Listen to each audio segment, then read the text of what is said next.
did those the best, and if you go to class, family, that's why you want to go back to classes, because we teach you that stuff to say on the front end so you have minimal objections on the back end.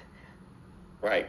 So carry them in your conversation with them and get them to nod throughout. So great tool there. Hey, just be sure to, because there's going to be a lot taking place next year, including the scoop on the participants, the presenters. Everything is changing next year, even with our weekly calls. You'll hear that's going to change. Our mentoring calls, our Field Trainer Academy. So that's a lot of things are taking place.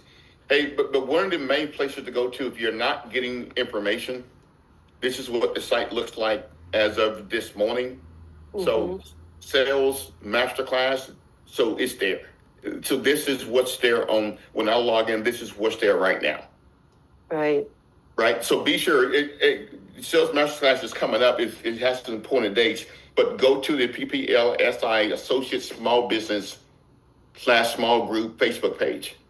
And you got to sign up for it. You got to request to become a member, right? It's just not an open platform. It asks you a couple of questions. And then this way you would get all the information that's taking place. So you want to lock into this one, especially for next year, because there's going to be tons of stuff coming out, but it's going to hit here first.